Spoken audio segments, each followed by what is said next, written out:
Good afternoon, hashtag Secure the Grad family. And those of you who are new, my name is Ivodia Buhanyani, and I'm your host for today's masterclass. Today, we're talking all things careers and entrepreneurship. So whether you are currently in a job and thinking about transitioning, or you are a graduate or soon to be a graduate and you're thinking, how can I best position myself in this very competitive labor market, either in South Africa or even globally, then this is the right masterclass to be in. Or perhaps you're saying, Vodia, I've got a side hustle, or I've got a side gig, or actually, I think I'm an entrepreneur, even I'm not sure whether I'm an entrepreneur. Guess what? You're in the right place today. We've got the best of the best of the absolute best of speakers here to talk to you about how you can start venturing and make a success out of your career path and your entrepreneurial venture. So before we get started, just like any other good webinar we have here at STG, I'd just like to get a feeling of what is it like where you are, whether you're in Bloemfontein or you're watching us all the way from the Kwakwa or the South Campus, or perhaps you're sitting anywhere in the country today. Let us know in the chat, how is it going? Are you having a mild week? Are you having a mild day? Are you excited about the information, or you just don't know what to expect? It was just one of those, I need something to do this lunchtime. So let's see how we get the show on the road. So before we kick off, I just want to see the chats, how my audience is feeling this afternoon. And if you are watching a rerun of this webinar, put it in the chat there on our YouTube channel and tell us how you are doing. I see Nadia is already excited. The weather's a bit sunny. Bloemfontein weather, you wake up, it's sunny. In the afternoon, it's cold. Midday, it's winter. So I'm not even going to comment about how it's going.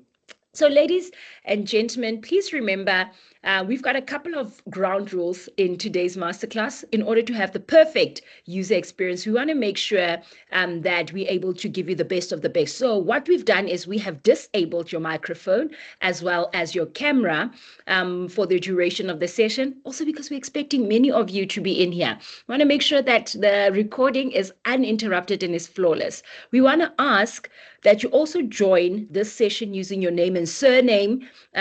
Sometimes I know our alter egos come to play, and you've got hotmama99 at Gmail or Yahoo. We're asking for the purpose of today that we see your authentic self. Please use your name and surname. For the students who want to be eligible to win our exciting prizes in this webinar, as promised, please make sure that you do comply with this. Otherwise, you will not be eligible for any of our prizes. And today we've brought out the big guns. Also remember, in order to promote engagement and meaningful engagement, we will be launching a couple of polls in our webinar. So if you see a poll pop up, like you saw before the webinar started, remember to just click on the option that best represents your answer, and then you can click on the submit button. And that's about it. Don't worry. It's not a big multiple choice test, as we just want to gauge where you are and how we need to redirect the conversation this afternoon. And with that being said, we are going to introduce our speakers very soon. I see Elda. Elda is our regular here. Elda, listen, maybe vouchers for you today? We don't know. Let's see how that goes. Ladies and gents, today we've got an exciting and a packed panel for you. We've brought out experts in their respective rights to come talk to you about careers and entrepreneurship.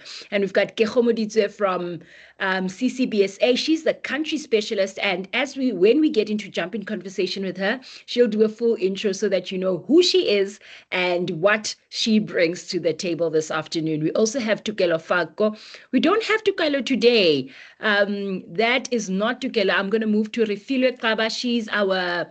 She is a UFS alumni, and man, isn't she a trailblazer? She's one of our entrepreneurs and also the founder of GloLooks.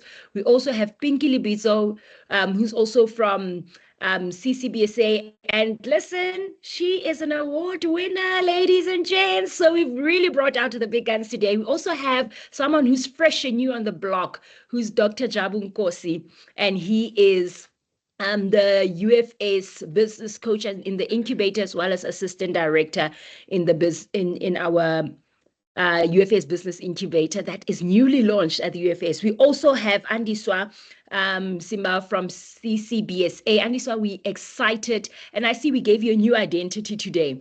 Apologies for that. We also have the exciting young entrepreneurs. Listen, when we speak about young entrepreneurs and people who are really shooting their shot, it is Warona and Onalerona, and we're excited to listen to their stories. So that, with that being said, let us get this show on the road. What I'm going to ask is that our guests, our panelists, just switch on their cameras because today is going to be super, super exciting. So before we kick off, I just want to encourage you as our participants in the webinar, please remember to engage. Although we're going to have a Q&A segment right at the end, it's very important that you engage with us on the webinar. The chat function has already been opened for you, so do engage with our guests. What they will also do is when it's not their segment to answer questions, they will be chatting to in the section. Remember, it's part of how network and elevate profile. All right, so to kick us off, I'm going to kick our conversation off with Andiswa Sibamba, who's also from CCBSA. Andiswa, welcome. You saw today we gave you a nice name. I hope that is not your alter ego this afternoon. You don't feel like a Tukelo, Fako. So you clearly don't look like a Tukelo this afternoon. No, I understand, my dear. It happens. No offense taken at all. I have a cousin that's Tukelo, though. Maybe we saw your cousin while we were busy putting Exactly. together the slides. All right, Andiswa, welcome. So tell us a little bit about yourself and what your role entails and what a typical day looks like. So from here, we're not going to jump into the conversation as yet. We're going to get all our panelists to introduce themselves. As it is Secure the Grad style, we always say, get to know us a little bit before we start this relationship. So let's hear from you and then the rest of the panel. No problem. Yeah, so my name is Andiswa. A little girl from the Free State there in the southern Free State, Coffee Fontaine to be specific. You will see actually on my prezo. I'm so proud of my dorpy. I put it in as part of my presentation. So you will hear, I get the feedback that when people say speak, they ask me, are you colored? And I said, no, I'm not colored. I'm very much Xhosa, but because of where I come from, it's the Afrikaans dorpie, we prat. That's where the Afrikaans are. So there's the disclaimer on the table. So in terms of my work, I'm currently working for CCBSA. I'm looking the talent and people experience specialist, looking after that, like it says the title, talent and people experience for inland region, which is the Free State, the Northern Cape, part of Northwest, as well as the Vaal area. So very excited. How my week looks like. Normally, I'm a very structured person. So today, I plan for tomorrow. So because I'm a people's person, I'm working with people, I make time for my people. So and I learn, if people call me for a query or whatever, then maybe we can send. Or in fact, today I was talking with my boss. I said, just 1 minute, 1 minute. And I asked her, let's challenge ourselves. Will it be 1 minute? Because I always talk and I engage with people and I learn from their experience. So I try to plan my day, but it depends on the queries I get. It depends on my customers. Yeah, so in a nutshell. But my day, my week or day is people all the way. That's now my colleagues, everyone that's in that I'm working with, even my personal life as well. So I'm a people's person. Thank you. I think you're in the right place being a talent manager there. So uh, no other person better than that. Good to have you on the platform, and we're looking Thank forward to our you. conversation. Now we're going to cross over Thanks, to my Mr. dear. Dr. Nkosi. Welcome to hashtag Secure the Grad. Let's hear, what does your role entail? If you can give us a little bit of insight, and what would a typical week or a day look like? Hi, good afternoon, everyone. My name is Nkosi. As Evodi have already explained, I am currently the Assistant Director of the Business Incubator here at UFS.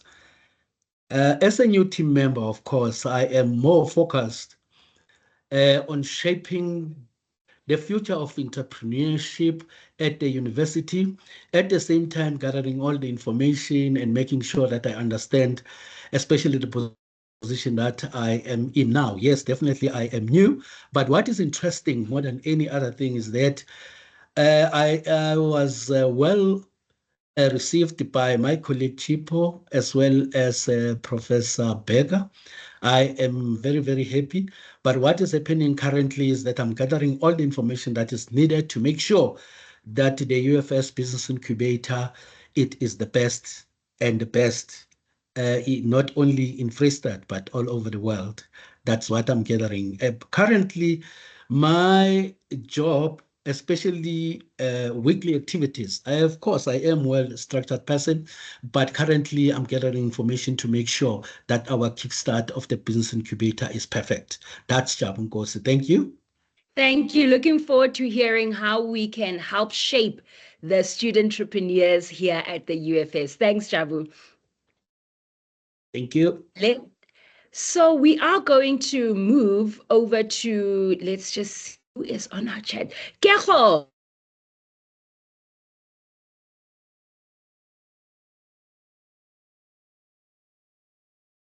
Hi, Vodia. Can you guys hear me? I think I've lost you. Can you hear me now? Yeah, now I can hear you. How are you? No Wi-Fi formed against us shall prosper. Because we are ready. Listen, the conversation is ready. And I see, Kego, it's you. It's you. You are too exciting for the webinar. So you are destroying the connectivity. Yeah. Kego, a reintroduction, and just again, for those who did not join our previous webinar, give us a bit of insight about what your role entails and what it looks like in your shoes in a typical day or week. Thanks, Ivo. Hi guys, and I'm so glad that I'm back. My name is Kegomoditswe. I am the country employer branding specialist for Coca-Cola Beverages South Africa. And my role is really to attract and retain top talent in the market, as well as drive the transformation mandate of our business, to ensure that, we give opportunities to previously disadvantaged people in our country, as well as drive the Young Talent Initiative, which I'm so excited about. I'm so passionate about, young professionals getting into the world of work. And yeah, that's basically who I am and what I'm about. Can't wait to engage with all of you guys further today. So guys, if you're looking for not just any job, but if you want to be amongst the best of the best in the business, you already saw who to speak to. We are not here to play. We are hooking you up and networking you up with the best. Kego, looking forward to our conversation. Another one from CCBSA, also first time on #Secure the Grad. That is Pinky. Pinky, welcome. How does it feel being an alumni award winner this afternoon? Oh, I'm still on mute. Good afternoon, everybody. I'm so excited to be here, and thank you so much for the invite. I don't know if you guys can see me. Yes. Am I clear? Yes, I'm really excited to be part of this webinar. Looking forward to the engagement, and my role is I'm the Public Affairs and Communications Manager for Inland Region at CCBSA. Like Andiswa, I look after the Free State, Northern Cape, Northwest, and the Vaal area. Really, my role is I'm the advisor for the business. I'm the one that puts out fires. I don't like putting out fires because we need to plan. We need to have foresight of what is coming, but I really enjoy it. And I think the part that I enjoy the most in my job is making a difference and changing lives, impacting lives every day, whether it's in a big way or a small way. But that's the part that I enjoy the most, working with communities and ensuring that South Africa is refreshed, and we making a difference where we live and work. So I'm really excited to be here today. And as an award-winning alumni, I'm really, really honored to be here. Thank you so much, and to just give my part. Thank you. Thanks, Pinky. Thank you so much, Pinky. Looking forward to our conversation also. And on the entrepreneurial side of things, another one who is also an award-winning entrepreneur and trailblazer in her own right, Refilwe Xaba. Refilwe, welcome. It's so good to have you. Welcome back on Secure the Grad. I know I was not in the hot seat when you joined us. And I know a few of our webinar attendees were also not here. So please reintroduce yourself and tell us what your role entails in your business. All right. Hi, Evodia. All protocol observed. It's so good to see everyone. My name is Refilwe Xaba, a proud Nkosi. I'm still studying. I refer to myself as an academic entrepreneur because I'm still in academia doing my PhD and I'm in business. I left full-time employment in 2022. So yeah, I'm just going to share my journey and just share what I've seen in South Africa, beyond the borders, and hopefully, you know, somebody will take something from it. Thank you so much. Awesome. Not only is Refilwe here pressing these PhD buttons, wear that red gown, you're definitely in the right place this afternoon. Now moving over to Warona and Onalerona, who are our young entrepreneurs representing the voice of entrepreneurs and young entrepreneurs this afternoon. Ladies, welcome on our platform. Tell us a little bit about yourself and what you do. Hello everyone, my name is Warona Tsiane and I am 18 years old, and I am Onalerona Tsiane and I am 14 years old, and we are founders of our business called Tea Sisters, which is a gifting and flower company. We are published authors of our book titled From Classroom to Boardroom, Starting a Business at Age 11 in Africa, as well as being motivational speakers, and we are honored to be part of such an amazing event today. Thank you for the opportunity. But a work day for us, basically wake up at 6 a.m. on a Friday, then on the road at 6:30 for 30 minutes, going to Joburg CBD to fetch our flowers, drive back, can be stuck in traffic for an hour. One has headphones in class and the other one is editing content. We get back to our work studio, create the arrangements, shoot content, and then delivery done by 1 p.m. So yes, that would be the end of our work day, but the beginning of our own personal lives. That sounds very exciting. I can learn a thing or two about waking up early and shooting content. I have a desire to shoot content, but when I think of I have to have the perfect curtains open, I have to have perfect lighting, I can definitely learn a thing or two. Ladies, looking forward to our conversation in this webinar.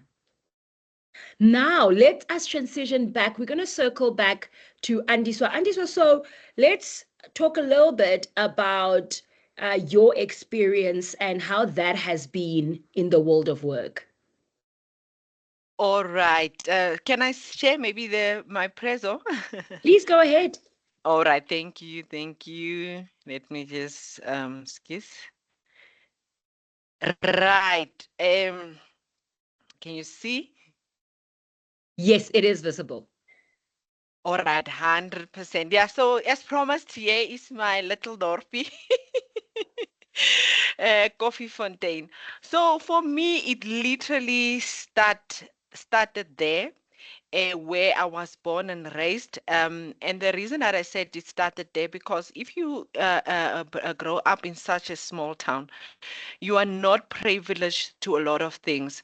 Thanks goodness for the introductions of television sets that made us see the world outside and gave us the opportunity to actually dream. Now, in terms of my work experience, listen, it is I think I'm working now for more than 15 years. And you learn and you experience different things. You meet different people in your life. But what it all boils down to is always that I remind me to keep saying in the corporate world is my values that I live by. And those values, just to summarize, and in fact, call out a few or 5, is my family values, It's always the ones that keep me, if I'm, let's say, for example, I'm going under a stressful situation. My family makes me remember why I'm here. I'm married, I have 3 beautiful young kids, and if things really go sour, I always have to tell me, your family needs to eat. My friendships and my team, in the event that I am also stress. I have beautiful people that I work with, friends that I sometimes go and vent on, and for them also to show me where I'm wrong or right. My positive mindset in the workplace, even if something is bad, I try to always look at the good of things. And then success and greatness, I admire. Like there's 2 young ladies now on the call. I'm like, wow, wow, wow, wow. I'm already their fans, and it's the first time I met them on Tuesday. So success and greatness is really what I live by. And by saying that, in my workplace, we have great leaders here at work. We have people that also come from backgrounds, maybe not similar as mine, but they were also a child that didn't have everything. And today they are senior executives. So when I think of stressful situations and I look at them, I say to myself, I can also do that. And also just to be grateful.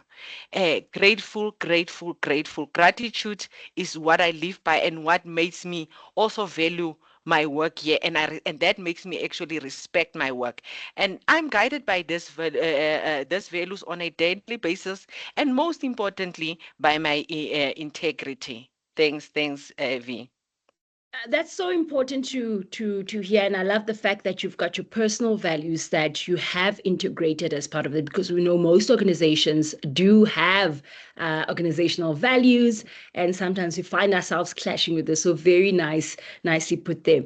I want to understand from you. I mean, you are in the talent management component, and you see a lot of this. How would you say? How important it is, how is it important to network effectively and to build professional relationships? Okay, thank you.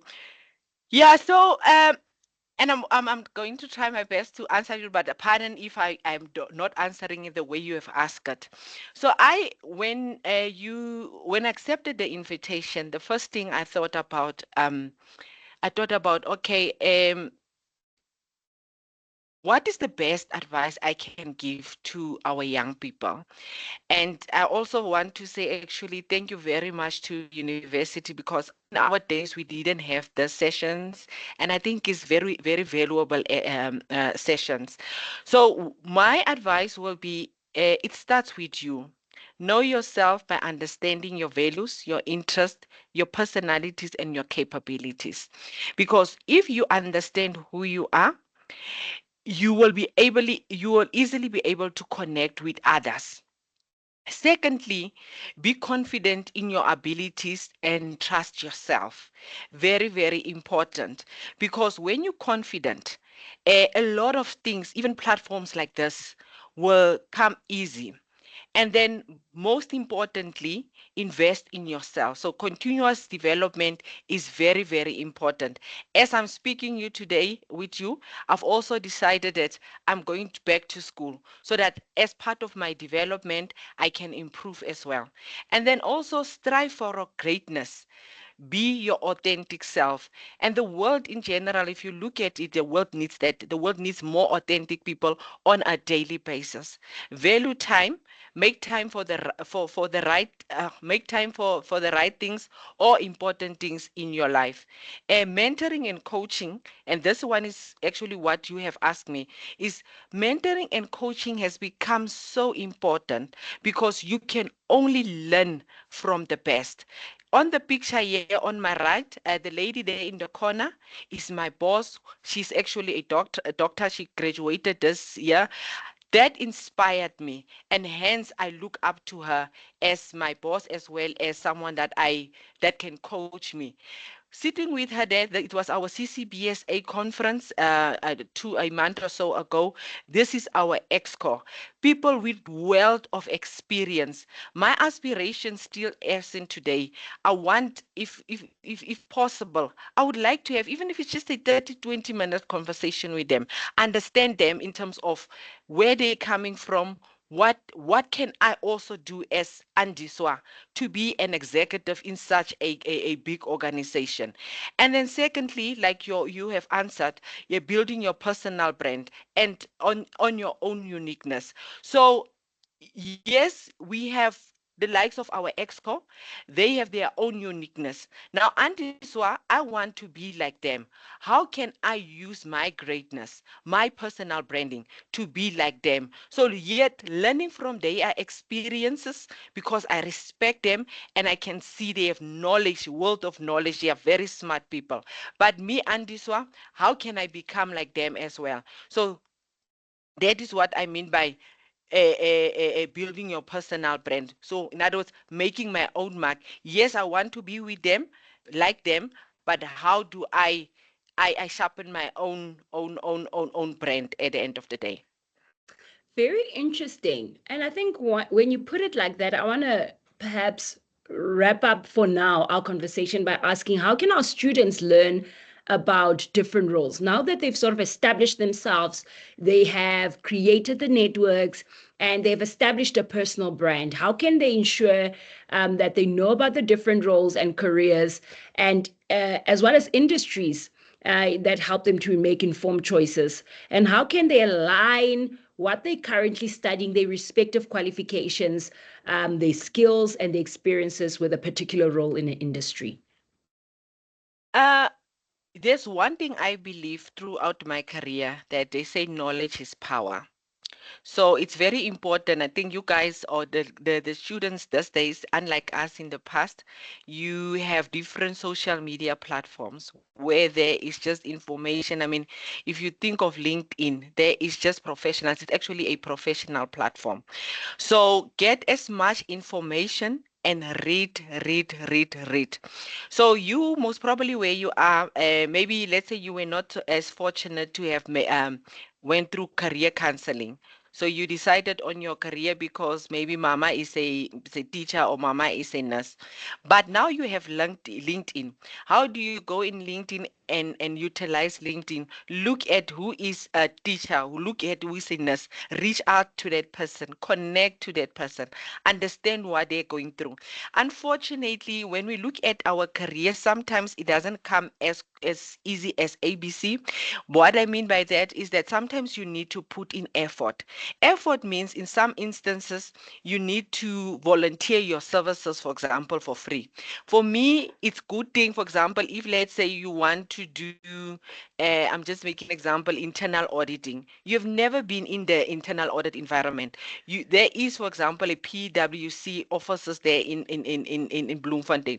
How do you get connection? Use LinkedIn, connect with someone from PwC who is in Bloemfontein, and say to that person, listen, this is me. This is where I want to be. Can I maybe make time to go to meet you? Once you meet, you ask them to say, I'm willing to give up my Fridays for free and just go and see and observe what you do. And the moment you get there, now remember going to learn. Yes, maybe you come with the mindset of being, you've connected with the internal audit director or whatever. But then there's the lady, the tea lady. You volunteer your service. Sisi, I see you busy. Can I help you serve the team or whatever? In that way, people see, okay, this one has the right attitude. This one can go the extra mile. And in most cases, and that's the value of networking, sometimes your network can give you the opportunity because people want references. We love people, but we want to work with people that, yes, they are not maybe the best in terms of experience, but if we know the attitude is right, if we understand the willingness is there, if we see the drive, if we see the anger, and then I can tell you one thing, we all work for money, but money is not priority. So there's a lot of things that comes with the package of being in the corporate environment or in the working environment. Thank you. Very, very, very true there, Andiswa. And I think what I'm getting from our conversation this afternoon is how powerful networking is in opening up respective opportunities, but how virtual platforms such as LinkedIn have been positioned in a much powerful way to make sure that we network with those who would otherwise not have access to. Thinking about your story coming from Koffiefontein, I've been to Koffiefontein a couple of times. I've driven past there on my way to Lukhof. And I'm thinking, if you are from a small town that doesn't have a lot of industries represented in it, you otherwise would not have an opportunity to meet these people. And LinkedIn has surely opened up that. I want to remind you, if you're a UFS student watching this webinar and participating in this webinar, that it's important that you activate your LinkedIn profile and that you network, because it also gives you access to a free LinkedIn Learning license that the university has procured for each and every one of its registered students. We'll circle back in the Q&A segment to you, Andiswa. Thank you. Now let's move to Kego. Kego, we know that careers and career paths are very different. And, some are very linear. School, you hit university immediately. From there, you hit grad school, which we know as postgraduate studies. And then right after that, your dream job sort of falls on your lap. You make it in, and the ladder is just a smooth sailing road. We want to understand, what did your journey look like? Okay, I also have a presentation. Let me just quickly share, if you don't mind. While Kege shares a presentation, you would have seen on your screen that our first poll it has popped up. Remember to select your option and click on submit. Kege, if you're ready, you can go for it. Perfect. So basically, part of my presentation and my journey, Ivo, as you are literally, asking me about my career journey, I started my career or school or undergrad, journey literally in medicine. It's so crazy. So I studied medicine for 4 years, and at the University of Pretoria, and I decided, no, this is not me. I talk a lot. I love people. I'll be very depressed at a hospital seeing people die every day, and it's not my portion. And I said, God, give me a sign. What is my path looking like in terms of my career? And I then decided to convert my degree into an industrial and organizational psychology degree. And I moved into corporate as a corporate HR professional, and that's what I'm doing now. So the reason why I'm telling you guys about my journey and where I started from, changing my initial qualification to my current qualification now, is that life is not always what it seems, right? And sometimes, and it's also one of those things that your parents will kind of convince you to do things, to say, Kego, you'll be the first Black, doctor to come out of the Tsiane family in a small town like Thaba Nchu. So you need to do it. And for those that don't know me, yes, I also come from the Free State in Thaba Nchu, and that's what the future looked like for me from my parents' perspective. But I decided, and I made a bold decision to say, this is not my path, and this is not what I want to do, and I'm going to follow what my life and what my succession plan looks like for my life personally, right? And I'm also a very spiritual person, and I really had to pray about it, and ask God to intercede and give me guidance in terms of what is it, and and am I making the right decision, yes or no? And I did it, and here I am today at Coca-Cola, very, very happy, changing people's lives like how Pinky has said it. And really, that's what we do. Our roles is really to impact and change people's lives, and that's what excites me, Ivo. So you spoke about the change, Kego, and I like the fact that you highlight, it sounds very drastic, moving from medicine all the way to industrial psychology. Would you say you always had a plan, like a very clear-cut plan of, what, I'm going to get in, while I'm studying, I have this plan, and I'm going to execute that plan? I'm going to be very honest with you. back in my time when I was growing up, I had no career guidance. I didn't even have a coach or a mentor, so I did not have a plan. I went to school to study medicine because my parents wanted me to study medicine, not because I loved medicine. So I had no plan. And as I was obviously, progressing in my studies and met different people from different backgrounds, and did my own personal research, that's when I, discovered my love for industrial and organizational psychology and what that then does, or, human behavior does in the world of work or in the workplace, and hence the change in career. So I never had a clear plan, Ivo. That's just me being honest. I never had. And that sounds like many of us. I don't know how those of you in the audience who say, you know what, I walked in thinking I'm going to be the next Sizwe Ntsabula from Gogodo, the next CASA. And halfway, I decided, man, this is not going to work out. I think many of us have stumbled into our careers. You work with talent, not just in a particular region, but nationally. What would you say, and how would you advise our students? What actions do they need to take to improve themselves as well as their chances to get employed? We know that the employment rate is significantly high in South Africa, particularly amongst youth, much better for those who have university degrees. But I'm sure, for every 10 job, we see ourselves, for every 10 job, you've got thousands of CVs lined up. How can they best ensure while they're here, they put their best foot forward? That's a very important question, Ivo, and that's why I've prepared this slide as well. That speaks to how they need to remain relevant in the market or in the world of work, and as well as establish their own personal brand, right?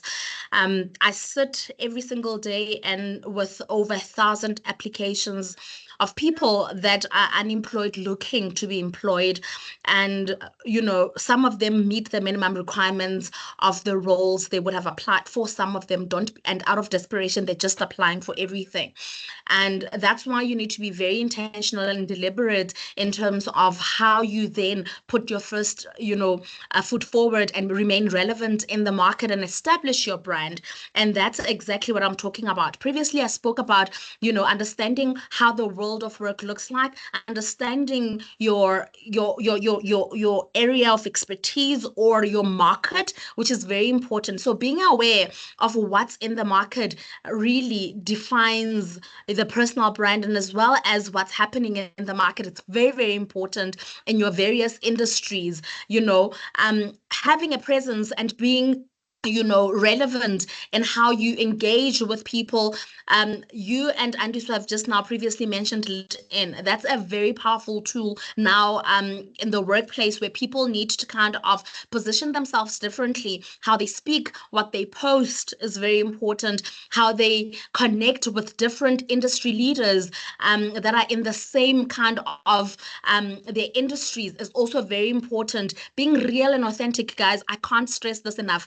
Being real and authentic to who you are is very, very important, because if you remember the humble beginnings that you come from, I'm pretty sure you'll work very hard to kind of, build a better future for yourself and build a greater generation for the future, people of your immediate family, which is very important.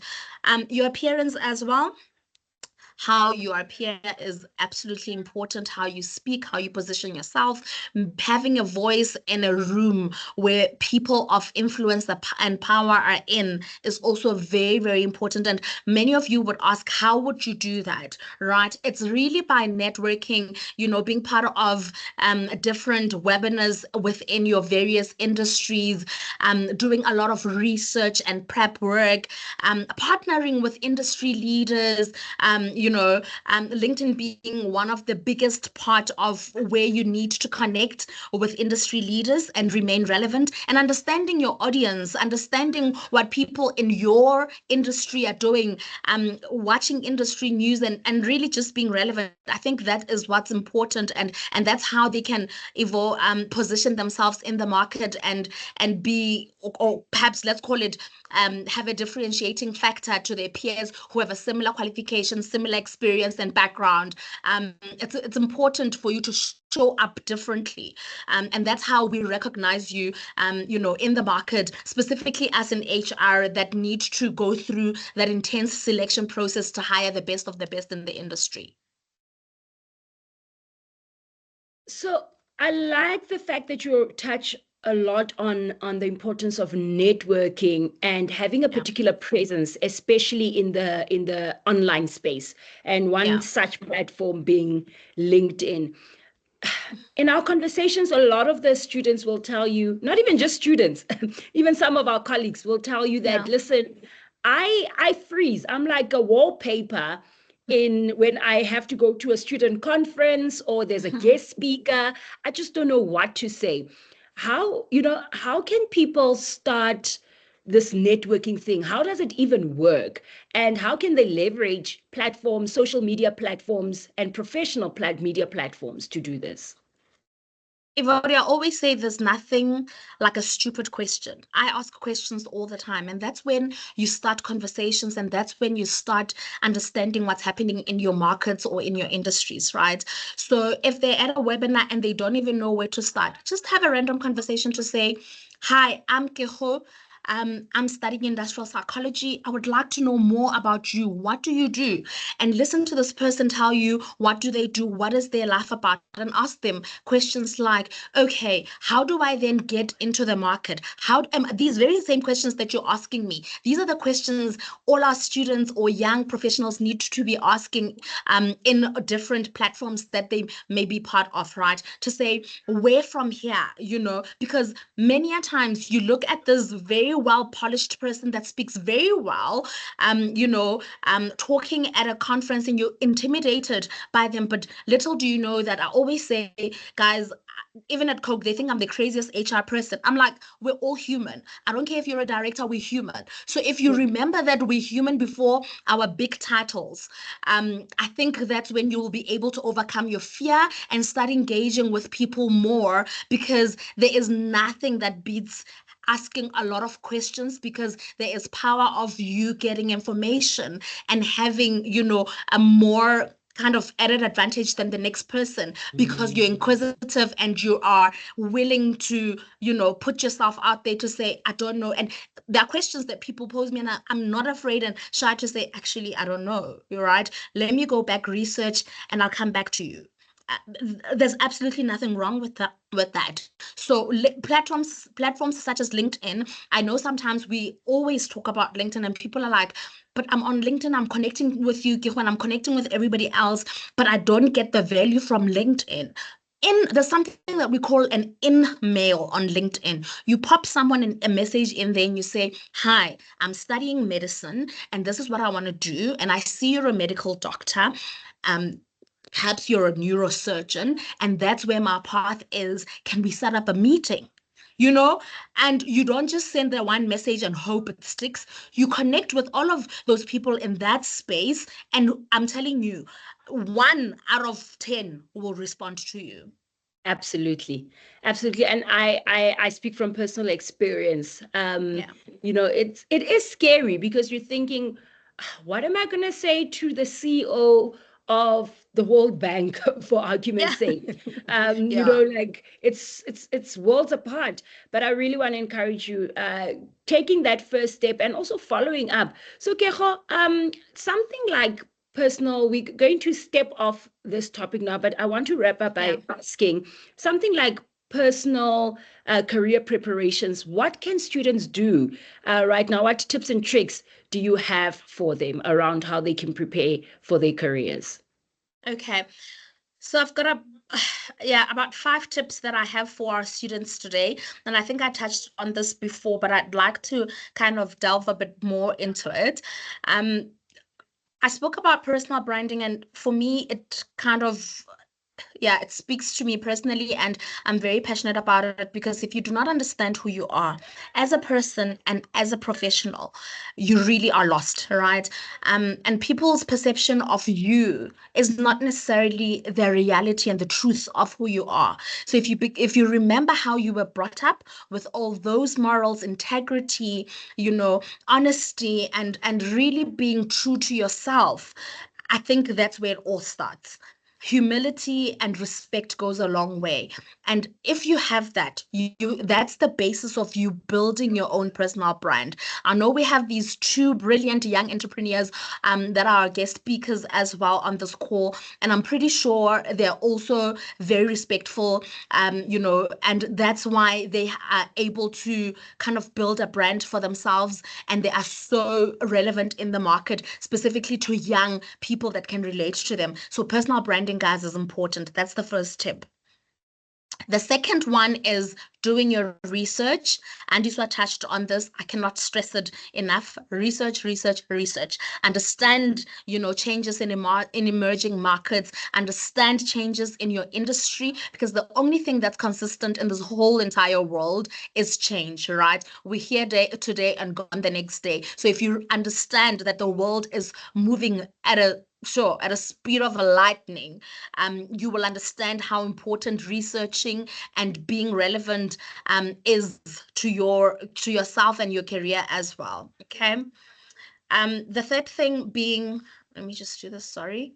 The third thing being establishing, a social media presence. Everything is digital, everything. All of you have smartphones. I've mentioned this before. Use it to your advantage. Use it to do the right thing, right? Use it to be relevant in the market. Use it so that your future employer can see you and see the work that you've done. So for instance, if you're studying media or communications and things that Pinky is literally managing from a Coke perspective as the regional PAX manager, if you post things that are relevant in terms of sustainability, and keeping the environment clean and stuff, because you're studying that and you have content like that on your social media presence, that's how, future employers will identify you. And that's how you will be differentiated from your peers in the market. So I think that's also very, very important. Keeping up with the latest trends, guys. Trends. It's very, very important. Trends in your market, trends in your areas of specialities. That's super, super important. Last but not least, being consistent and living your brand and being true to yourself. I think that kind of wraps up, my tips for this afternoon of how you need to really build your personal brand and differentiate yourself in the market. There's a lot that I can say, but I don't have enough time. And I think I would have covered the most or the gist of, Ivo, what you wanted me to cover this afternoon. Thank you. Thank you so much for those pearls of wisdom. And I think for those who are on the platform, this is not just for those of you who want to become employed, but also for those of you who want to transition in becoming entrepreneurs. I think those are very valuable tips on how to best position yourself in these days that are very competitive, and sometimes where opportunities are also scarce and they're looking for those who are hungry enough. So thank you so much for that, Keho. Looking forward to further chatting at the end of our conversation. So Jabu, we're going to transition over to you to talk a little bit to us about entrepreneurship as well as the importance of business planning. Okay, great. Thank you. Thank you for that. I just to make sure that when I start sharing these, you can see. I will indicate to you once your slides are visible. Okay, good. Sharing. Okay, let's see. So to our audience, please remember that we do have a Q&A segment coming up. And if you would like to continue asking questions, that you do so in the chat. I saw that already the chats are buzzing with some questions there. So please continue doing that, and you can direct them to any of our speakers during this session. Okay, I'm just making sure that I'm connected. And as my sharing, can you see my sharing there? Not yet. I'm not seeing as yet. Can the team also indicate in the chat if you can see?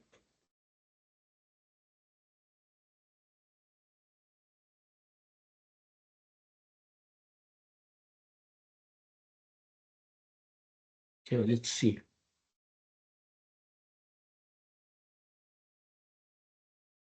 It's still not visible on my side. Still not visible from your side.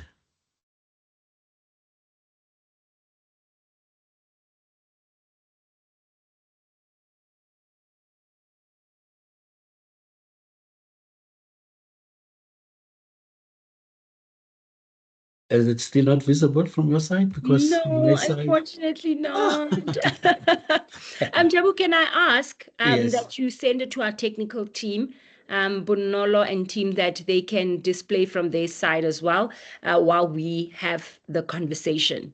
No problem. I've already sent it to them. They do have it. There we go. Yes, they do have it. Okay, good. Is it on now? Can I continue? It is on. You can continue. So just to Great. recap, if you've just joined us, we're talking to our business coach, who's Dr. Nkosi, and he will be talking. We asked him the question on the importance of having a business plan in place. Thank you. Thank you. Yeah, you know, sometimes it is challenging, especially when in your panel you are a man and all the others are ladies, you know. Yeah, it's very challenging, but at the same time, it is very good because, you know, the energy, what I'm doing now, I'm slowing down the energy, but I'll try to pick up, you know, that energy and try my best to do this presentation. Don't worry, we're going to ride it up. Okay, great. In fact, today, what I want us to discuss with the team is in fact, it is the fundamental drivers of entrepreneurial success. There are a few things that I want us to cover today together, but from my side, I can't control it. Can I have somebody on the other side? It's not Maybe just move the slides on, please.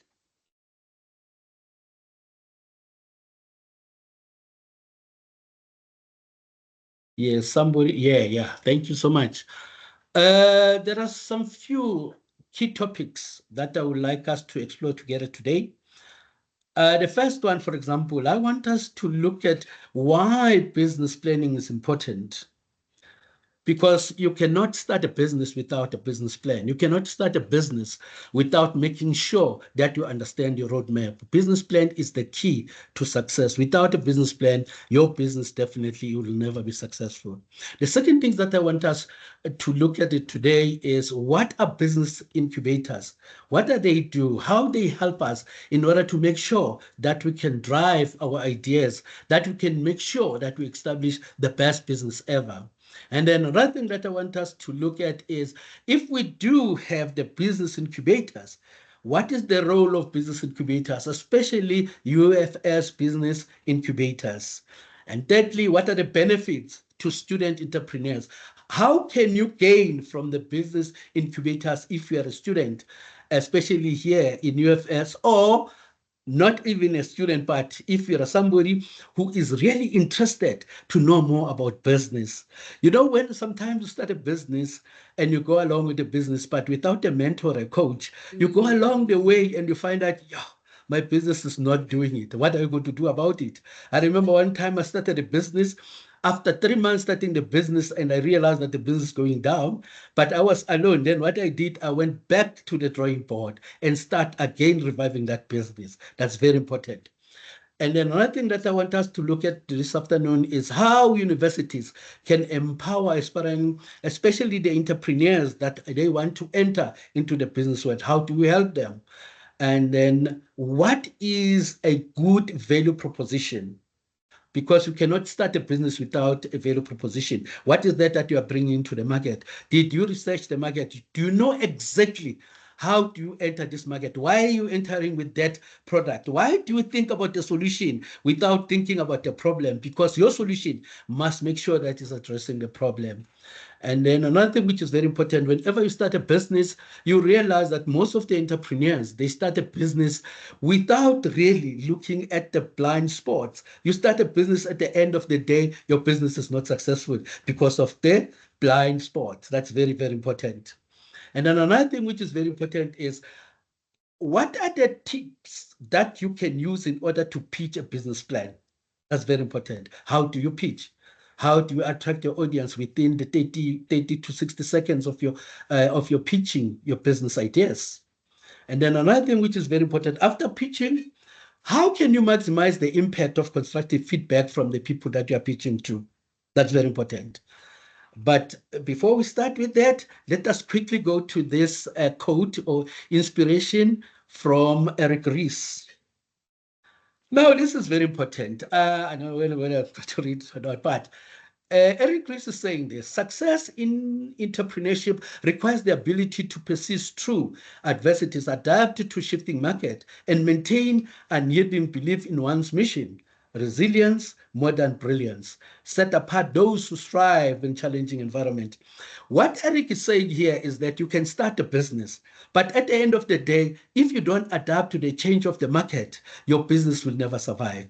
What Eric is saying here, you must be able to adjust and change according to the change of your market. That's why we say sometimes, can your business stand the test of time? That's what we are referring to here. Very important. Okay, the next slide, because I'm not controlling from my side. And then why business planning is so important? Business planning is very important. I don't know if whether I shoot or you want to come in between, because I'm trying to address all the problems there. So, or you will. Yes. I think you can, let's talk about the business planning, and then we'll pause there a little bit to get some of the questions in. Okay, great. Good stuff. Right. Why business planning is important? Business planning will give you the strategic direction, because without your business planning, you will never know about your goals. You will never know about your mission. You will never know about your vision. Because if I am somebody who's prepared to help you and fund your business without a business plan, how am I going to help you? Because that is the key for success. Business planning is very important, especially with financial management. How would you know about your expenses, about your revenues, about your funding needs without a proper business planning? That's very important. Another thing that you must keep in mind that your business planning will do for you or help you, it is the risk management. Remember that when you start a business, there are risks that you will definitely encounter along the way. But what is important is what strategies that you can use in order to mitigate those risks is very important. It's very important. And another thing which is very important about the business planning, you cannot operate your business efficiently without your business planning, because in any business, there are processes. In any business, there are resources. You need to make sure that you allocate those resources in the proper place. And another thing which is very important, I cannot personally invest in any business without a business plan. Now, your business plan or your business planning will definitely attract investors. If I want to put money, I want to see where you're going. I want to see your roadmap of your business. That is very important. Another thing which is very important is to understand the market that you are penetrating. If we talk about the target market, without the business planning, I will never know what is your niche market, what is your target market. You are just shooting anywhere. Then it's better to have a business planning. What about performance metrics? In any business, we want to look at that business in terms of progress, in terms of success. We can only do that if there are metrics in place to measure that. And lastly, adaptability. I've already touched that. To say to you, you have to adapt in any situation in order to make sure that your business is successful. Can I pause for 1 second and listen to you, Vodia? That is very interesting, Jab. So I know many of us that feel either called for the business world and Yes. say, look, I have a brilliant idea. I don't need a business plan. I think this made me pause a little bit and think, oh, I might just have to go and put something together. But we don't always know where to go and don't always have the resources to put a business plan together, especially if you say, I studied in the humanities, or I'm only my second year, or maybe I'm done studying. Where else am I going to find out about putting business plans together? And I know one such place is a business incubator. Can you tell us a little bit more about what business incubators do, and particularly the one here that's been established at the University of the Free State? What does it do and what value can it provide to students? Great. Let us quickly move to what are business incubators.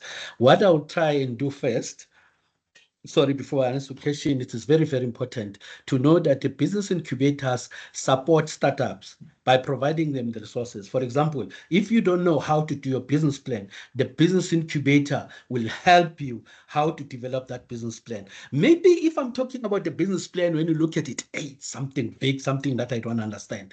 You know what? Take something that is very simple. I don't know whether you have ever heard about the lean canvas model. For example, if you start a business, you take one page and you tell me what is the problem. Maybe you can put 3 points. What is your problem? What solution are you bringing in order to solve that problem?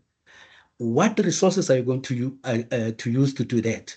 What is your unique selling point for your business? That's very important. A simple page. I can tell you with that simple page. Then we can develop a business plan together. Then we can develop what we call it, a lean business model. But first, one simple page. Then it will make you and me to understand where we are going.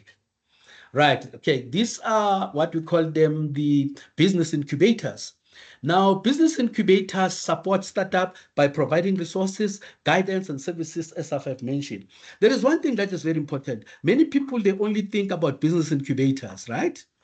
In fact, there are other people that they call business incubators, the startup accelerators, still mean the same thing. Others, they call it innovation hubs.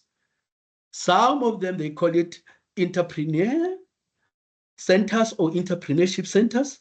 Some, they call them venture studios. Some, they call them business hatcheries, business propellers, because they will help you to elevate your business. Yes, Evodia. And for the one particularly that has been established here at the UFS, what Yes. value can it provide to our students? Okay. Right, the value that it can provide to the student. Now, the one that we have here with UFS at the Business Incubator, it is very important to take these 3 points, which are very, very important. Number one, the UFS Business Incubator is doing the first leg of it, or the pillar of it. It is commercialization. We call it Rich Hub. It is the research, innovation, the research, innovation, as well as a commercialization, sort of, right? But what is happening with that leg? We look at how can we help the university to go to a commercial world while using the business incubator. That's the first thing.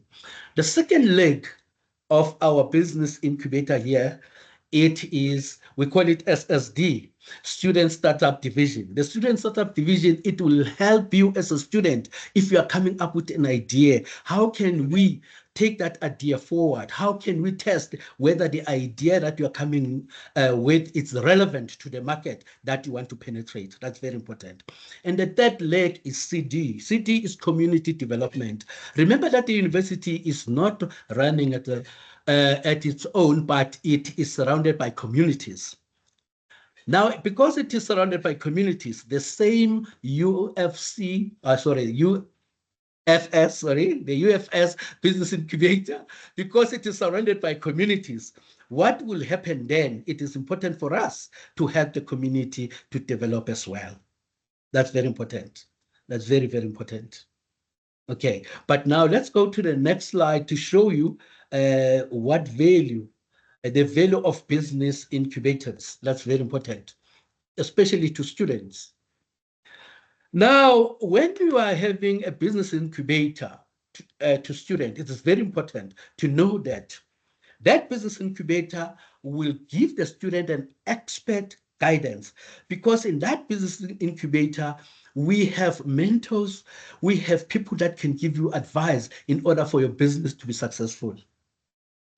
And then secondly, when you are in the business incubator, it is very important to note that if we talk about networking, that is the right place to be, because you can meet the investors, you can meet people or the industry leaders who are having the best or expert in the business that you are starting.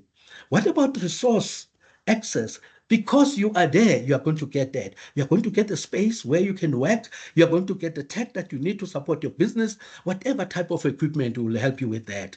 What about funding? with the business incubators, we are going to help you and show you different types of funding. Because if you start a business, we call the funding that is coming in seed funding. But there are those individuals who wants to put money and help your business. We call them the angel investors in order to make sure that you understand your business. But there are those who are expert now, who want to take your business further, who are corporate investors. It will depend on the type of business that you are starting, but will help you to connect you with them. It is very, very important that if you are in our incubator, what we will do, you learn from your peers as well as support. You will get support from other startups. That's very important. And then remember that when you are in a business incubator, it is very, very important that you are not only bringing your ideas alone, but there are experts who can help you to make sure that your business is incredible, especially in the market that you want to penetrate.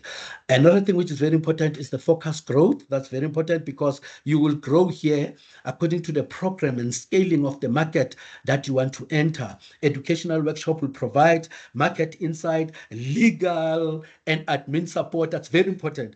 With the legal and admin support, for example, if you start a business today and you want to find out, how do I register a business? We will tell you, go to the DTI website. Under that website, you will find CPC, which we call it CPIC. CPIC, you can register any business. We will advise you whether to register the business as a sole proprietor or sole trader. You can register the business as a closed corporation. But remember that if you want to register any business in South Africa now as a closed corporation, it will be difficult to register a business from scratch, because as from the 1st of May 2011, all closed corporation can no longer be registered in South Africa, but you can still buy an existing closed corporation and operate under it if it is active. Another thing which is very important, you can, of course, register your business. We will advise you to register your business as a private company, the PTY Ltd. If you grow further, then you register your business as a public entity. That's very important to know. We will help you with that. Another thing which is very important is the talent acquisition and innovation support through our centers. Okay. This is very interesting. One of the questions also that, and I think we see this very much, you spoke about the importance of having a good value proposition and Yes. how to articulate that in a business plan. Why is it so important, and what does it even mean to have a value proposition? You know, we hear all these big words being thrown around, and sometimes I don't even know, as someone who's an entrepreneur, you know, what does it even mean, and how do I even start to put together a value proposition for my business? Okay, good. What is a value proposition? Right. A value proposition, in fact, it is the most simple statement that you are telling me, I want to penetrate this market because there is a gap in this market. I want to solve that particular problem. I am coming with a proposition of solving that problem. In simple language, what is it? It's a clear, concise statement that solves a problem or meets a need. And secondly, what is that is highlighting? The key benefits that differentiate you who are penetrating that market from the competitors, what we call competitive edge or competitive advantage. Another thing which is very important about a good value proposition, it will help you to understand the ideal customers that you want to service with your business, or you want to sell your product. That's very important. Why is it important? It attracts customers, of course. Also, it brings the competitive edge to make sure that you understand your market. It will definitely boost you whenever you talk to people about it. It will make you the person to penetrate the market by a simple, good value proposition. What you put in, we will understand what you want to do, but tell us what you want to do. We will help you how to do it. I think this is very informative. You might be thinking Evodia is the host and she's just asking the question. I'm taking notes because I'm learning how can I transform my side hustles into an actual business that can grow and be funded. Jabu, so I see our time is running out very quickly. One last question I want to pose. So as entrepreneurs, maybe seasoned entrepreneurs or young entrepreneurs or maybe unsure entrepreneurs, we do have blind spots. And with your experience, wealth of experience in the business world, what would you say are some of the blind spots that entrepreneurs have when they start off their businesses? And what tips can you provide them, particularly if they have to pitch? Let's say an investor comes today and says to them, listen, I've got money to give. What is your business about? What would you tell us, blind spots and tips that you can provide? Okay, if we go down my slides, Okay, good. Most of the entrepreneurs, whenever they enter into the market, there are a few things that they don't look at, which are very important for the success of the business. The first thing, which is very important, they misread the market. What do? Most of the time, they focus on the solution. I want to bring this into the market. They forget about the customer that they are serving, because the key to success of any business is the customer. Number two, ignoring the pain points. Please, doctor, when you ever come and sell your business or business idea to anybody, remember one thing that is very important. Forget about the headache if this person is suffering from migraine. What is important? What is the cause of the migraine? Those are the pain points that you want to address at the end of the day. Another thing is overestimating demand. You come and you want to launch a product, but at the same time, you did not pilot that product and make sure that the market is looking for that particular product. That's very important. And underestimating the competitors. Remember, SWOT analysis is very important. When you look at the strengths, you look at the weaknesses, you look at the opportunities before you enter into that market. Lastly, weak business model. You bring a business model that is not addressing the gap, a business model that is not addressing what the customer needs, then that business will suffer. And then let's quickly go to your tips then. The next slide, the tips. Okay, tips for pitching business ideas. This is very important, right? Remember that when you're about to talk to audience about your business ideas, it is very important whenever you do your pitching that you know your audience. Because if you know your audience, what is happening here? You will structure your pitching to the right people and they will know exactly what you're talking about. Right? That's very important. Number two, be clear, because it's nice to talk too much, but make sure that you address the problem within the first 60 minutes of your pitch. I want to know what is that you are bringing to the market. I'm bringing an app for health that can help people to detect, for example, their lifespan or lifestyle. That's very important. Tell me about the app. Don't tell me that some doctors, they don't know what they are assessing. Tell me what you are bringing into the market within 30 to 60 seconds. Tell me a story that, for example, your story must tell me about the research and the data that you did before you do the presentation. And your story must be in such a manner that it will definitely attract me and say, this is the right position, this is the right man. And I will shift in my seat and say, I want to listen to you. That's very important. And demonstrate value. There is something that we call unique selling proposition. What is that unique about your proposal? What is that is unique about your business that will penetrate the market? That's very important. Please show market validation. I've already touched that you make sure that you research about the market. Prepare for questions. Of course, at the end of the day, they're going to ask you questions. Make sure that you prepare your question. Lastly, practice and practice and practice. Rehearse what you want to tell us. Thank you. Thank you so much, Jabu. That is so insightful. And I'm sure our young entrepreneurs have taken some of that to heart. I think for me, one thing that definitely stands out is that SWOT analysis. I think we underestimate the importance of understanding who our competitors are and, where are the weaknesses and strengths in a particular market. Our next poll has just come up on your screens. We want to know, do you believe you possess the qualities and skills that make you employable beyond your formal qualification?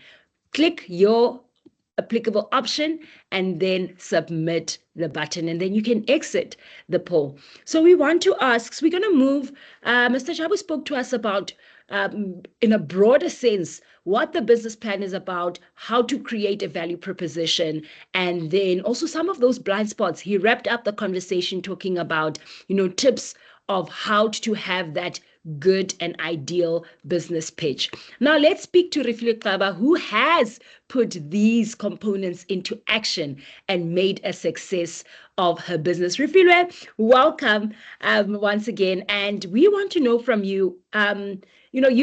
You've taken your business from the ground up. You've studied what it takes to make a business work. We want to understand what are some of the fundamental entrepreneurial aspects students need to be aware of. Hi, Evodia. Can you just confirm that you can see my presentation? It is visible. Okay, perfect. Hi, everyone. My name is Refilwe, as Evodia has explained. So excited to be here to share a little bit about my journey as a founder of GloLooks. And yeah, so first of all, I think the main thing I want to highlight, particularly because we're speaking about career and entrepreneurship, is the fact that at the soul, or rather the core of any organization, is problem solving, right? So the previous speaker, I'm so sorry, I forgot your name, the one that was representing Coca-Cola, so beautifully spoke about how you need to know what your value is, right? So whether you're an entrepreneur or an intrapreneur, at the end of the day, what we are looking for is people that have an entrepreneurial mindset.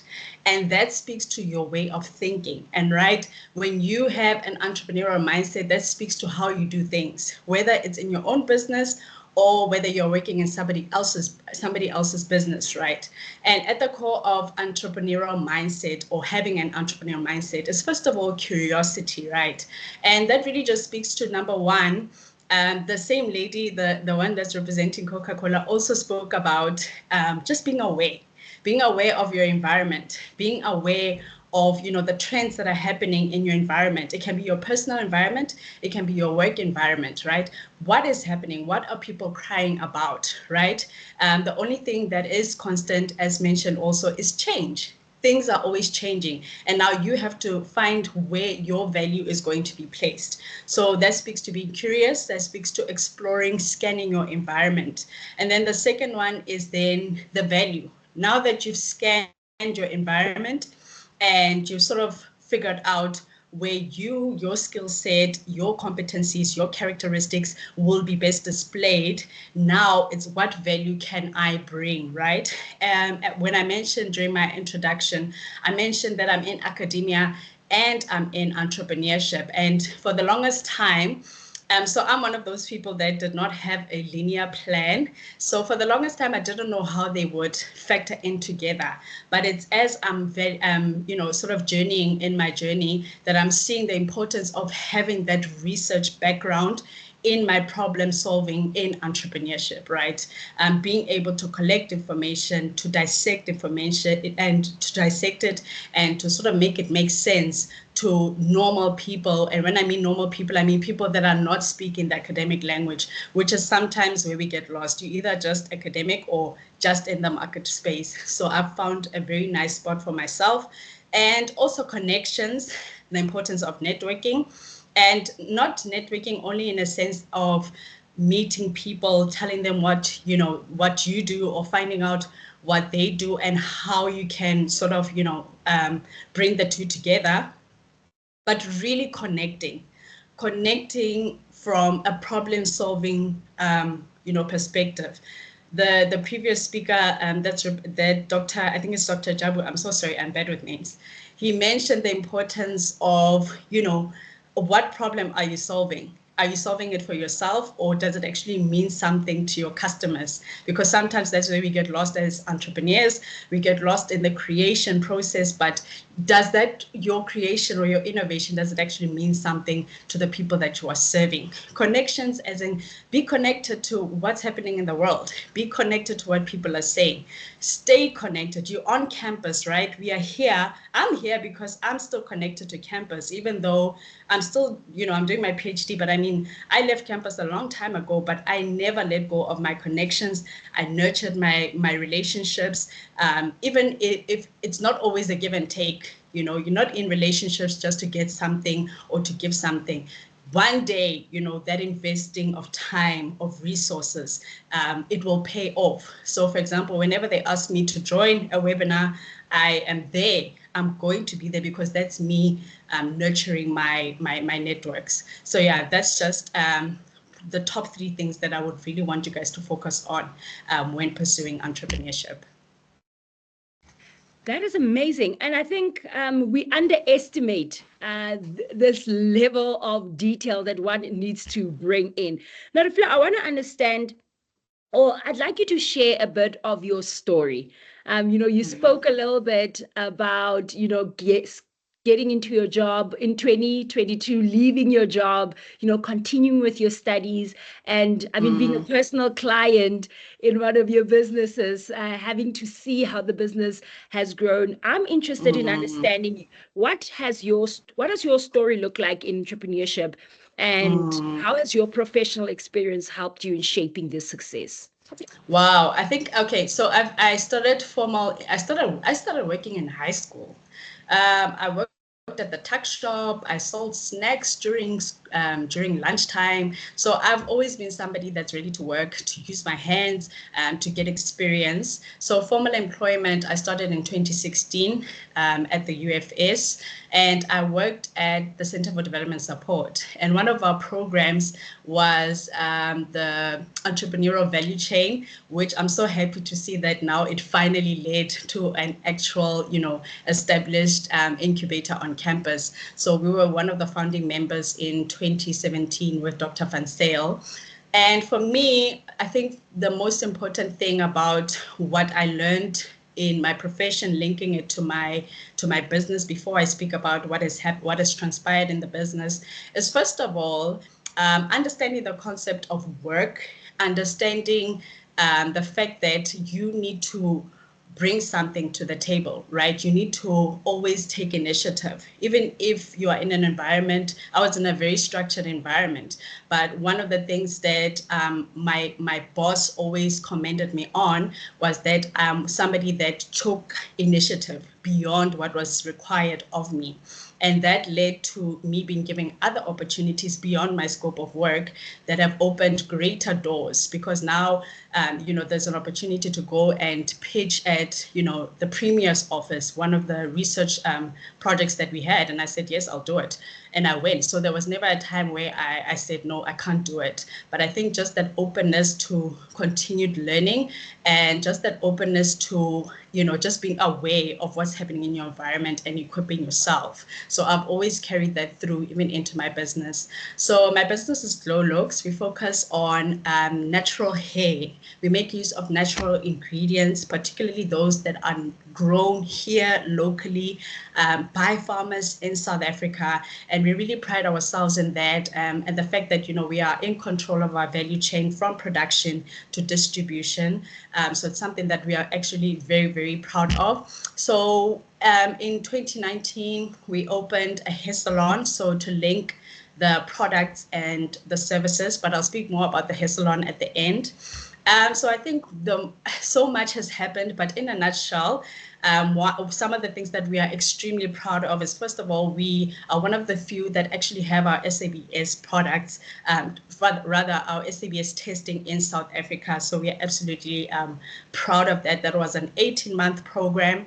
And even the funding, I'm that person that I'm going to knock on any and every door until I get the help that I need, So for this particular door, I found myself in Johannesburg at UJ. And that's, again, a network that opened the door to this funding, because we know how expensive testing products is. And I'm also part of She Trades. Because of She Trades, we were able to travel to Kenya. And so basically we were a part of the South African delegation, and we had B2B businesses with companies from 10 countries from Kenya and then the United Kingdom as well. So, from that excursion, we're actually busy with finalizing our distribution to Kenya and the United Kingdom. And then the other one that I'm absolutely proud of is our industrial production facility that we also were able to get funding for. So we are going to be able to mass produce. We are going to be able to export. We have our export license from SARS. And yeah, so it's just a lot that's been happening. But I think for me, the proudest thing is making use of online, right? So don't limit yourself to following traditional distribution models, because I saw for me and my business, what worked the best was online, and I focused on that. And because of that, we've been able to transcend borders. So yeah, I think let me just stop there. And I just want to highlight, I wrote there, marry the vision, not the business, right? So at first, I really wanted to get into the shelves and, have people to have that physical interaction with the product. But I saw that, it's actually easier for my brand to move online, and I really had to pivot as the business pivoted. So marry the vision, which is to grow the business and not the business itself, not your business functions. Be flexible, move with how your business wants to grow. Ooh, man, there's a lot I can unpack from that, and I think many people can relate, especially if you start up, your degree doesn't go the way you wanted to go. The job you wanted to get didn't go the way you thought it would go, or you get retrenched, or you apply and you're not successful. So I'm absolutely, I see someone in the chat say they're taking this slogan for themselves. So am I, ma'am. So this is going to be one of mine. Refilwe, also, I know there's a lot that we wanted to unpack in today's conversation, and we're kind of being led down by time. Yes. But I want us to talk a bit around the importance of mentorship, volunteerism, and network. That for me is very key, particularly around the time we're living in. We know when people say volunteerism, it's like, hey, who's going to pay for my house? Who's going to pay? I've got bills to pay. Yes. I need to live. So I'm not going to do things for free. And we know the spirit of volunteerism is something that is not very popular, in the mainstream economy right now. Can you speak a little bit, especially with your personal experience, about mentorship, volunteerism, and network? Wow. Again, I tried to just put it together in pictures. Yeah, I'll just try to summarize as quickly as I can. But honestly, I am a product of mentorship, volunteering, and networking. And networking, as I mentioned, network authentically with pure intentions. Don't just go there with an attitude of wanting to take. Generally connect with people. There was an example that I just want to digress quickly, the LinkedIn example. Connect with people's content, connect with people on a human level. And because that's what I do. I connect with you on a human level. By the time I send you that email or that DM, you already know who I am. So it's not like, okay, who's this that's now in my DMs or sending me emails? So please, the human connection will never, ever go away, despite, the digital space that we're finding ourselves in. So I started volunteering in high school. I volunteered when I got to campus. I found out what are the student organizations, particularly focusing on entrepreneurship, because that's always been what I was, passionate about. And I just want to highlight one of the opportunities that I received. I was afforded an opportunity to be part of the Mandela Washington Fellowship for 2023.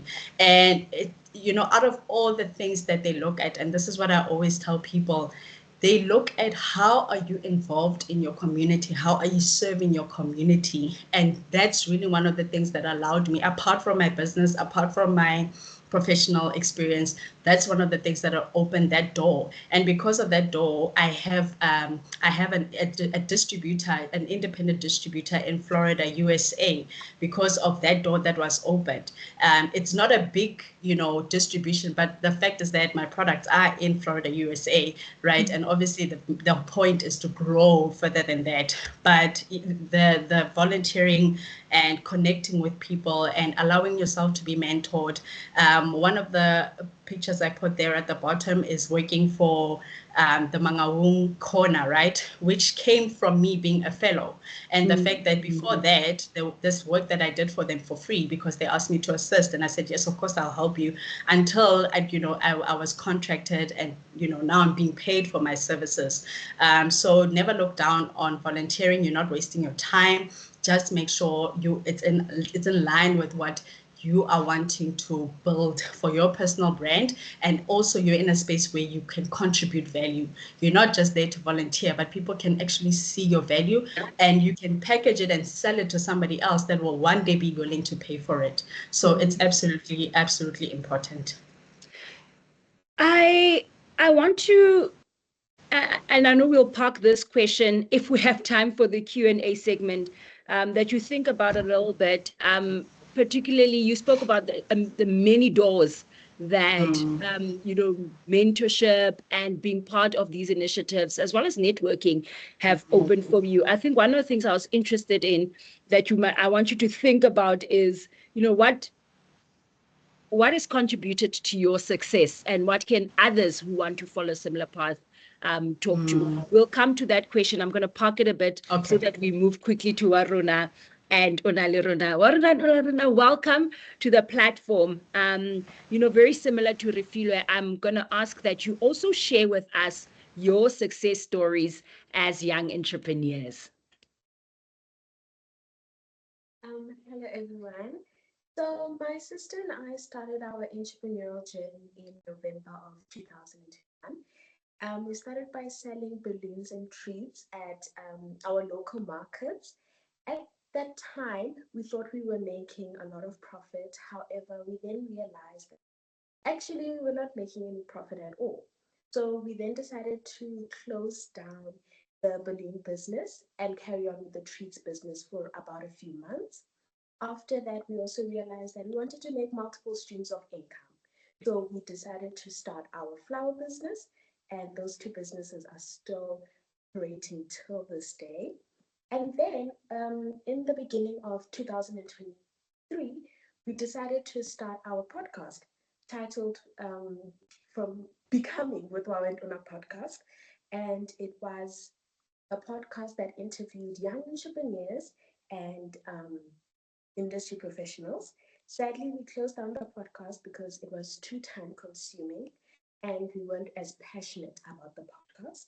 Then in May 2023, we then finally published our book titled From Classroom to Boardroom, Starting a Business at age 11 and 15 in Africa. This book has opened multiple opportunities for us, such as speaking at multiple events, however, to name a few, an Alan Gray Pan-African event, a Wealth Movement seminar, and a Women's Day event for our future women. We have also just recently come back from the Sage Teen Entrepreneurship World Cup that was hosted in Tokyo, Japan, and we won third place, making us the first team to get into the top 3 in the 19 years of Sage South Africa's existence. Above that, we also won 2 Sustainable Development Goals, SDG 1 and SDG 16. We have also just recently been congratulated by the Cabinet of South Africa. Man, I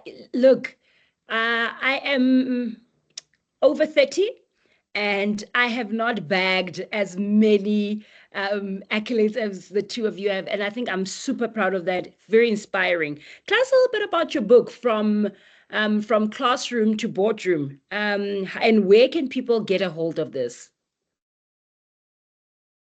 So our book is called From Classroom to Boardroom, Starting Your Business at age 11 and 15 in Africa. It can be found directly through us. Our WhatsApp number is 069-434-4221, or on our publishers page, MFH Publishers, or on Amazon. So our book is basically about our entrepreneurial journey as two sisters in Africa. It gives advice for parents who have children who are interested in getting into the entrepreneurship realm or who are in that space, ways on how to support them, as well as for youth who are interested in getting into that space or are already in that space. We give them advice and it's based on our experiences.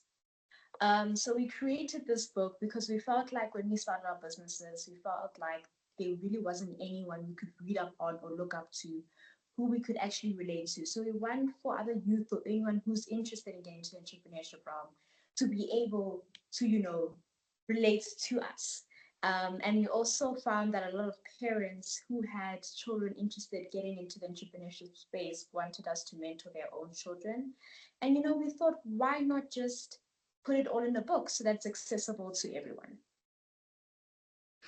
So, what resources did you use on your entrepreneurial journey? I mean, you starting a book or writing a book, being authors of a particular book, having your own business, running your own channels on social media channels must have not been an easy task. So talk to us a little bit about resources that you used in your journey.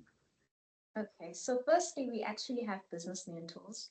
Ms. Yogavili Nambia, the former CEO of the Alan Gray Orbis Foundation, who wrote the foreword of our book and helped us in improving our book, as well as Dr. Lebitso, who is the current CEO of Save South Africa and an award-winning businessman. He currently helps us in improving our business in many ways.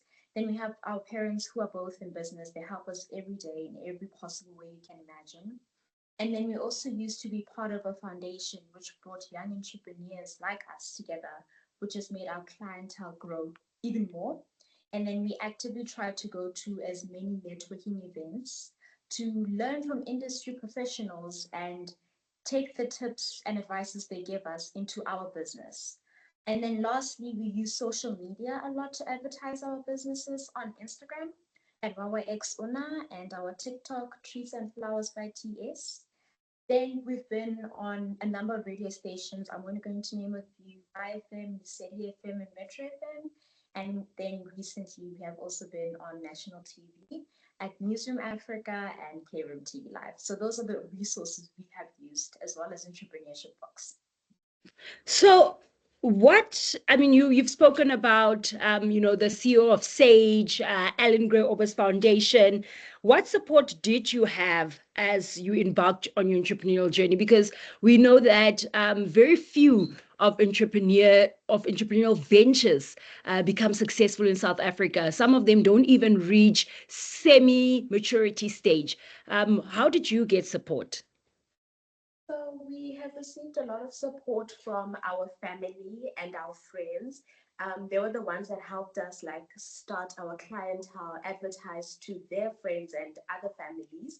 And then we have also received a lot of support from our social media followers and our mentors. And then as we further went on in our businesses, we got more clients. So we received a lot of support from them as well. However, for our businesses to even start, we have received a loan from our parents. So that was the biggest support we have ever gotten. And yes, that is the support we have received. I know this is not part of our brief, but I want to wrap up our conversation by asking, if you had to motivate other entrepreneurs sitting here thinking that my first business didn't make it, I'm maybe thinking of closing down the doors or quitting this entrepreneurship thing, what would you say to them? So I think that we are a living testament that if one thing fails, you can't just give up, because we did mention earlier on that we started with the balloon business, but then we ended up closing down that balloon business because we were not making enough profit. But instead of closing down the whole entrepreneurship space in our mind, we instead decided, you know what, let's redirect our thinking, as well as you also have to do a lot of research. I think, as the previous speaker said, that you need to have your research, you need to have a business plan. And we did not have our business plan for our balloon business or our podcast. And that's how they failed. So I think that you just need to keep trying, and the right one will definitely come for you. Ladies, you are absolutely awesome. My new inspired role models for today. Should we have time, we'll open up the conversation in the Q&A segment.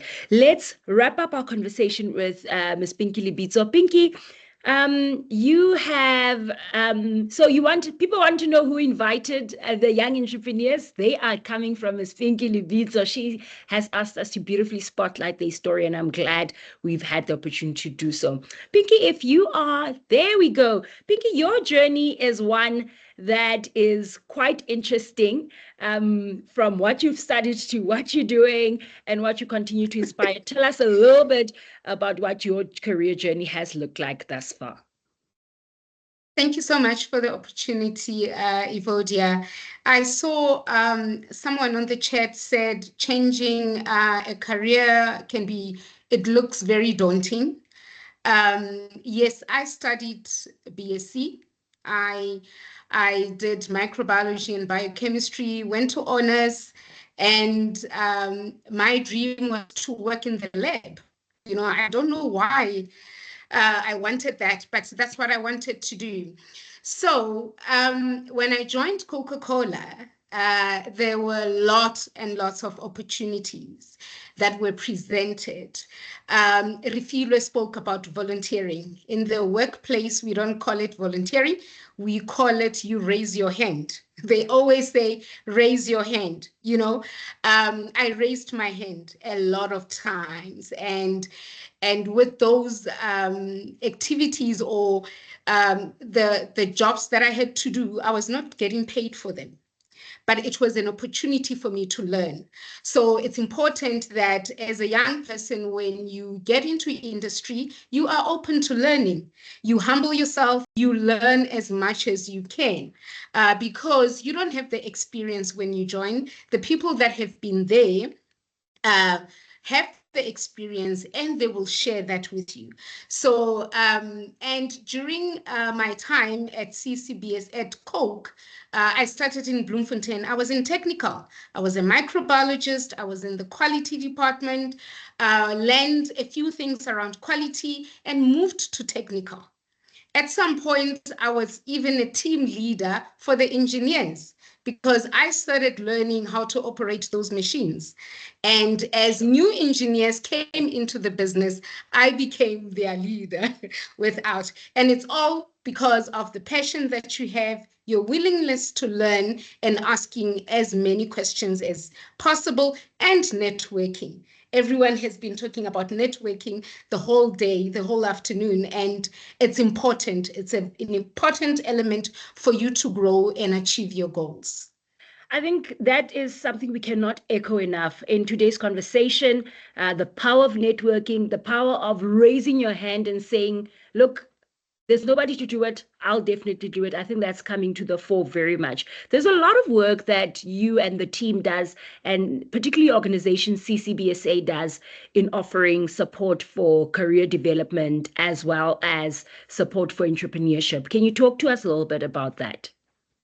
Yes, so I think Andiswa covered a little bit on career development, but Andi, if I don't cover it, you will cover it during the Q&A. But within my space, I said my job includes making an impact in communities. And one of those is we have 3 strategic projects that we do, or programs or initiatives that we do in communities, one being the environment, the other one called economic inclusion. We realize that a lot of the bigger part of our communities is economically excluded. Hence, we are active within the education space, because for you to open those economic opportunities, you also need to open the other space, which is learning and creating opportunities within the high school environment and tertiary environment, which is where we are involved. But when it comes to entrepreneurs, we have opportunities for people within our value chain. So this will include all the businesses in townships, because we believe that the township economy is so big and there's so many opportunities there that people, when you are operating in that space, you'll be able to create opportunities, create jobs. In other developing countries, most of their jobs come from the informal and what we call informal market, which is our local and traditional market. So as CCBSA, we have programs there where we provide resources, financial resources. We also provide non-financial in the form of business development support and mentorship. We provide that for young people and women within that space. We also have opportunities that are directly linked to our business, which is our distribution opportunities, where business people provide and offer those services to CCBSA, and we call them our business partners. There is opportunities within our supply opportunities where we have a supplier development program that we are running currently, and ensuring that if you're a supplier and you're only starting in CCBSA, we provide you with opportunities to upscale you. You can start supplying the Bloemfontein plant, and later on, you are able to supply the whole of South Africa. That's where we want to be with you. So those are the opportunities that we provide. Pinky, in wrapping up our very short conversation, because I see we're almost about to end our webinar, you have worked with various entrepreneurs, all the way from young entrepreneurs in school to student entrepreneurs, and also very matured and seasoned entrepreneurs. Given that your experience is quite vast, what advice would you give to our students who say, I think I'm interested in giving entrepreneurship a shot? What advice would you give to them? So my colleagues today spoke a lot about, I'm just going to summarize because I have the same things. Values. Understand why you're doing what you're doing, right? You must have goals, know where you are going and what that looks like. Write it down, spell it out. Write down how you're going to achieve it. Be open to learning. And Andiswa spoke about attitude. Attitude is very important while you are in the learning space. Network, mentorship, coaching, very important. But I have one last thing. I'm going to post a video on the chat, which I found is one of the TED Talks. And it's called Finding a Sponsor. A sponsor is that person that will advocate for you. That person that will endorse your product, that will endorse you as a person. That's the person that is in rooms where you are not, and they are able to talk on your behalf. And how do you do that? You must build your performance currency. What is a performance currency? Excel in what you're doing. And once you're excelling, you are putting a spotlight on yourself, and that highlights your capabilities, and somebody will see you and want to know you. And the relationship currency, network. And yeah, those are the things that I would like to share, but I'm sharing that video with everyone. It's on the chat. Pinky, I cannot stress enough what you've just highlighted. The importance of sponsoring. I think for those of you who have a big and wide network, once you have someone that is part of your engagements, that you make it a point that you expose them, you spotlight them, and you make sure that their voice is heard on tables they otherwise would not have access to. With that being said, Pinky has already dropped the TED Talk. I like a girl who's standing on business. Listen, she's already dropped the link to the TED Talk in the chat. Let's make sure we watch it with the last few minutes that we have available in the session. I'm going to ask that we take one question, and then we're going to be announcing our winners that have been sponsored by our wonderful guests today, as well as the Secure the Grad team. If you want to ask a question, one question, and please indicate who it's directed to as we wrap up our session today.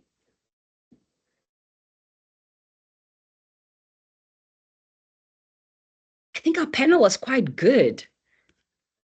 Let's see. Please remember to put up your hand, to raise your hand, and we will definitely take your question. If not, I'm going to ask the team that we put up who the winners of today in today's webinar are, and that we just put that up on the platform before we get to our announcements.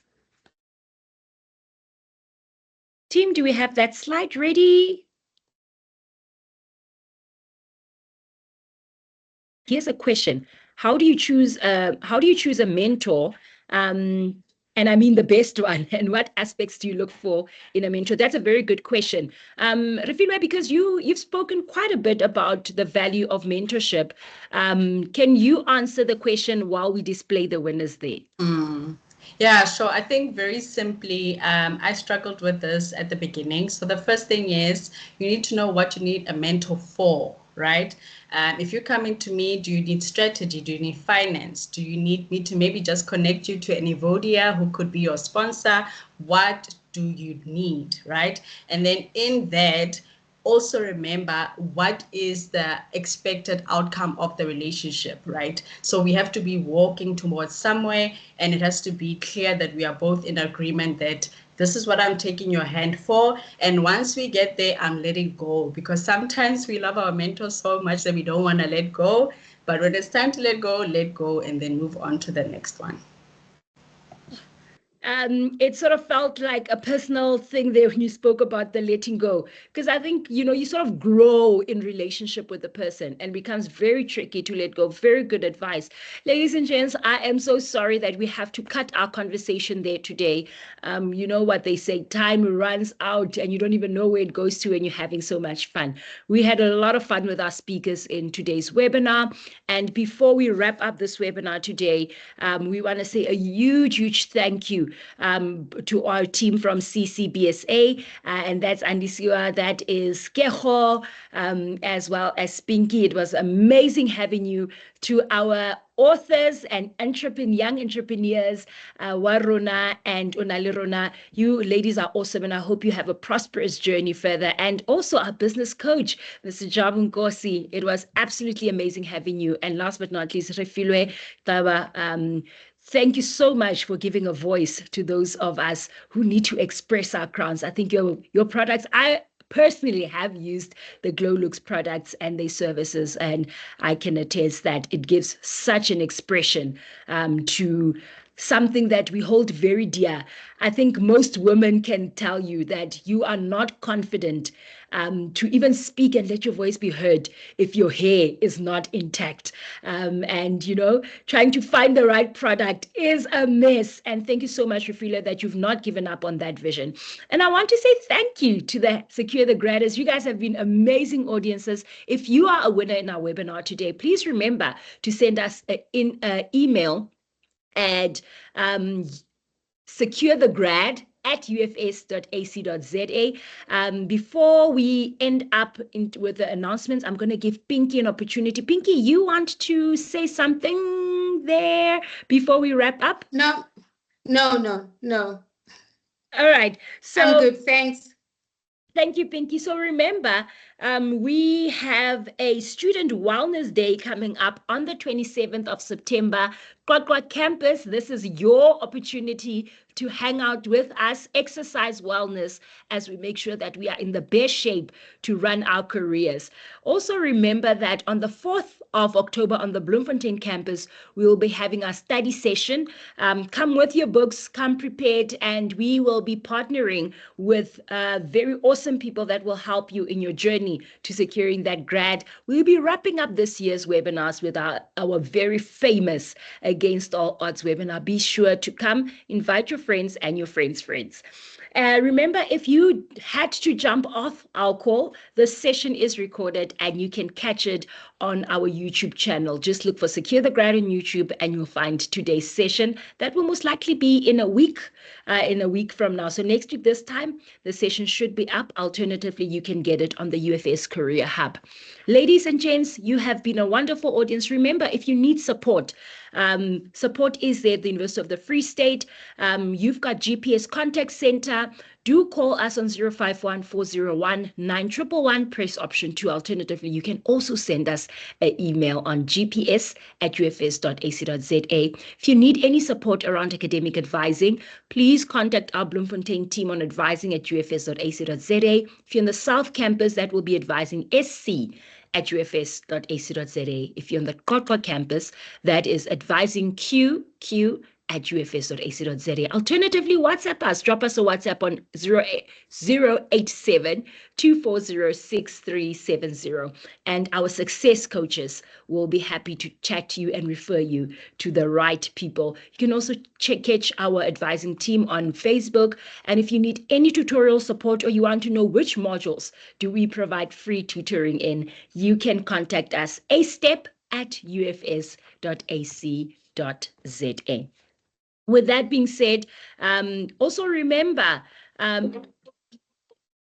is calling me during webinar time. Do they not know that this is important? The session is recorded. We want to hear whether today was a hit or a miss, or we can do better. Please remember to complete the evaluation form and like and follow on Instagram. Our Instagram page is @SecureTheGrad. Ladies and gents, from myself, the crew behind, as well as our panel, have a good afternoon till we meet again on the 27th.